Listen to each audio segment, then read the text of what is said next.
안녕하십니까. 신의균의 군사TV 디펜스 브리핑입니다. 오늘도 두 가지 소식 전해드리겠는데요.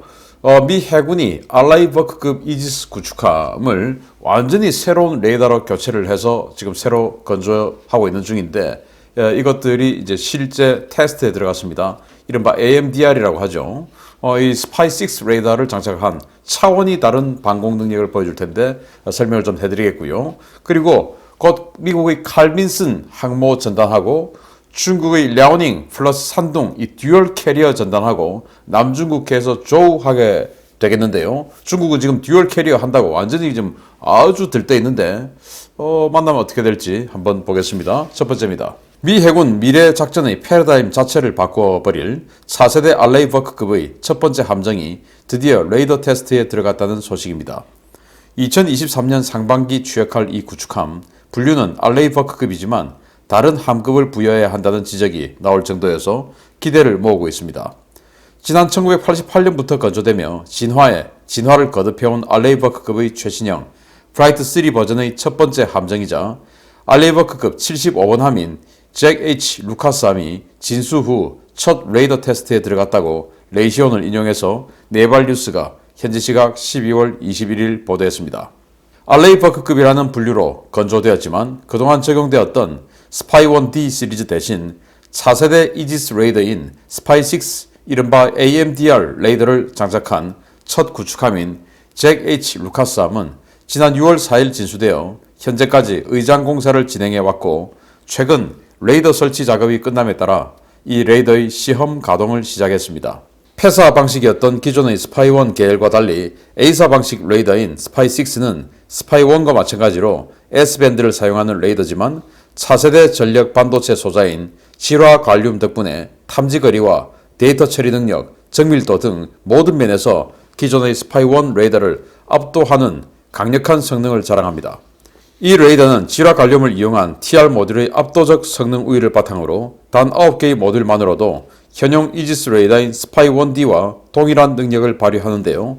잭 H 루카스함에는 37개의 모듈이 적용되어 탐지 거리와 동시 처리 개수, 정밀도 면에서 비교 불가능한 수준의 능력을 구현하게 됐습니다.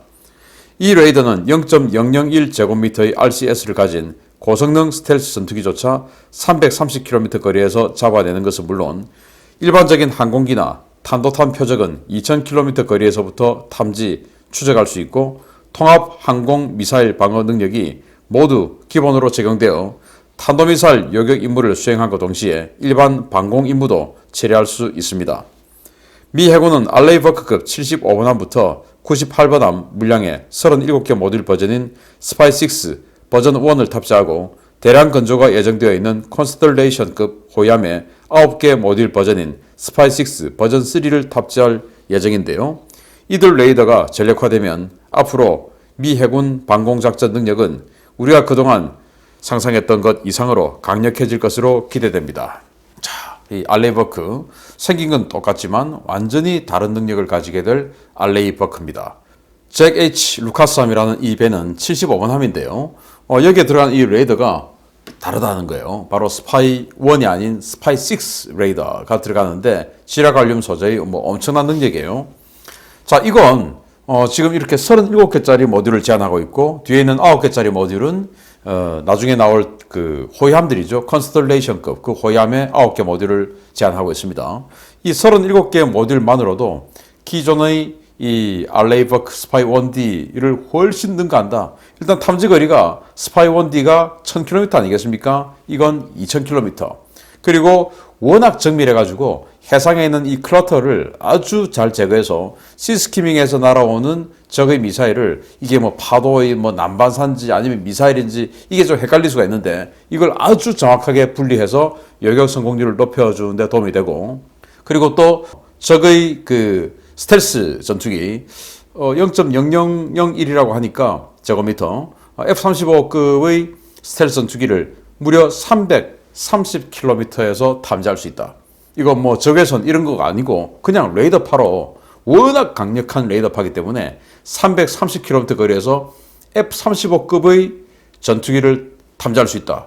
그러면은 예를 들어서 중국의 J-20이나 이런 거 F-35급도 안 되지만 그렇다 하더라도 300km 사거리 정도의 이 공대 함 미사일을 장착하지 않고 있다면 그냥 뭐 미사일 쏘아보기도 전에 당하는 것이죠. 또 적의 그런 전투기가 수상에 있는 적함을 300km 이상에서 탐지할 가능성도 적고, 왜냐하면 이 공대공 모드하고 공대해 모드하고는 또 다르니까. 그렇기 때문에 적의 스텔스 전투기로부터 완전히 안전한 이런 레이더가 되겠는데, 정말 안타까운 것이 우리가 지금 이지스 배치 2 버전, 세종대왕 배치 2 하고 있지 않습니까? 세척하고 있는데, 이거 할 때 미국이 그 스파이원디 하지 말고 우리 이거 줄게, 이거 해라, 24개 버전짜리를 우리에게 제안했어요. 가격은 똑같이 줄게, 이렇게 제안했는데 정말로 안타깝게도 한국 해군이 그걸 받지 않았어요. 이걸 만약에 받았으면 지금 스파이원디하고는 차원이 다른 방공 능력을 우리가 발휘하게 될 텐데, 그걸 안 받았던 이유는 뭐냐? 이게 이제 설계가 조금 변경돼야 되고, 전력을 워낙 많이 잡아먹기 때문에 조금 설계 변경을 해야 되겠죠. 제네레이터가 더 커져야 되고, 뭐 이런 여러 가지 좀 변경이 있습니다. 그럼 설계 변경 들어가면 이게 다시 또 사업 기간 늘어나고, 이제 이렇게 되니까 싫어, 우리는 그냥 뭐 바로 그냥 가져올 거야 라고 해서, 내가 있을 때 배가 스타트가 돼야지 내가 다음 총장이 되어서 배가 스타트 된 건 나하고 의미 없어 라고 혹시 한 것은 아닐까라는 의심을 저는 가져보는데, 정말 해군 참모 총장님들 그러시면 안 됩니다. 참모 총장 1년, 2년 또는 1년 6개월 하는 것보다 대한민국 안보, 이제는 바다만 지키는 그런 군함이 아니죠. 그래서 대한민국 전체를 지키는 이 최고 전략 자산으로서 책임감을 가지고 전력 증강 사업에 임해야 된다. 이렇게 미국이 좋은 제안을 했는데, 그걸 걷어차버리고 미국이 이제 퇴역하는, 이제는 미국 안 만들어요. 스파이 원디 단종 버전, 그걸 가져와서 지금 지구상에 존재하는 가장 마지막 스파이 원디를 만들고 있는 이 현실, 정말 안타깝기 그지없습니다. 정말 바꿔야 됩니다. 어쨌든 미국이 이렇게 되니까 우리는 그 다음 이지스 혹시 하게 된다면 AMDR 이제는 해야 되지 않나 생각이 됩니다. 두 번째인데요, 재미있는 소식입니다.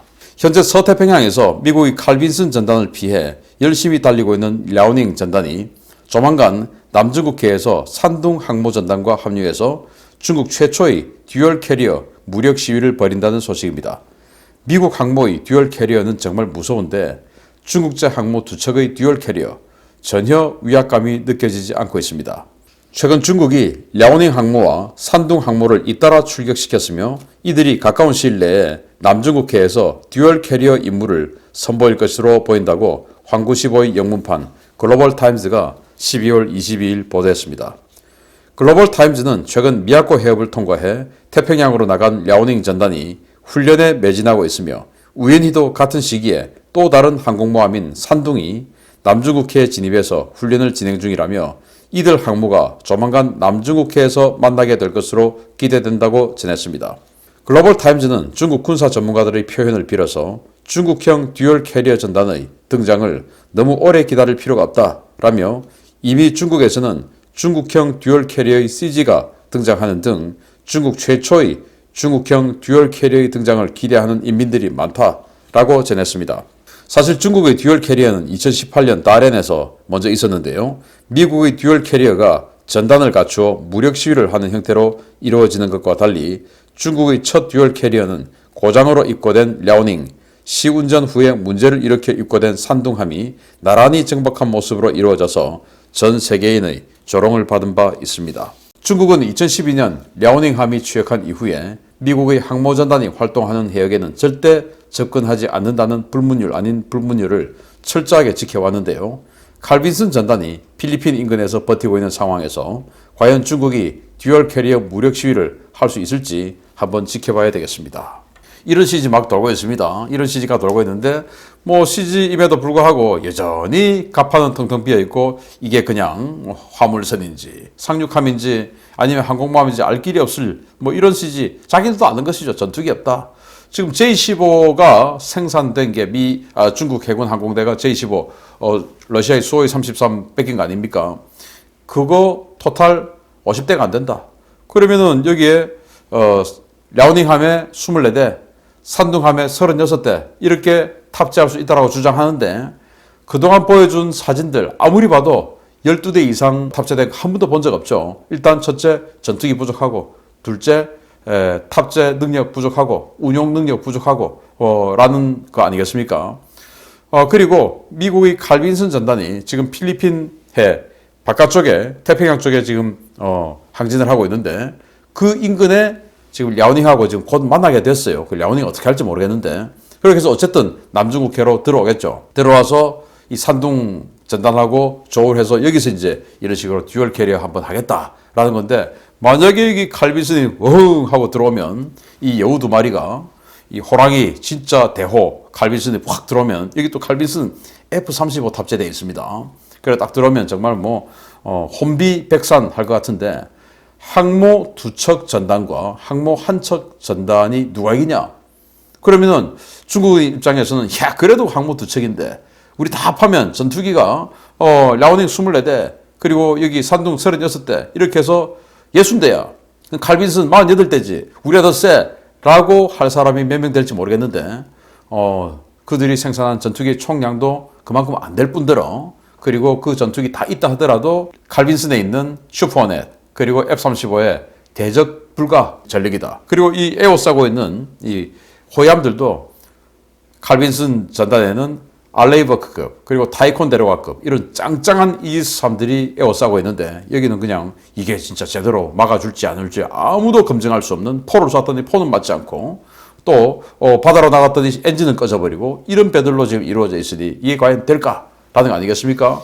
그런데 뭐 그걸 될까 안 될까를 떠나서 중국인들은 어쨌든 기대하고 있지만 현실은 이렇죠. 실제 중국인들은 이 모습을 기대하고 뭐 아주 멋진 그런 장면으로 칼빈슨하고 탁 이렇게 조하는 모습을 기대하겠지만 현실은 이래요. 그렇게 해서 이런 무리한 작전을 한번 하고 다시 나란히 따라에 있는 그들을 생산한 이 다른 조선소로 입고되지 않을까. 여기 듀얼 캐리어. 그래서 이 중국은 조선소에서 항상 수리하고 있는 이 듀얼 캐리어가 더 어울린다. 라는 거 아니겠습니까? 이상과 현실의 차이. 넘사벽이다. 넘을 수 없는 4차원의 벽이다. 라는 거 아니겠습니까? 다음 주에 혹시 있을지 모르는 칼빈슨과 중국 듀얼 캐리어의 조우 있으면 바로 알려드리겠습니다. 마치겠습니다. 감사합니다.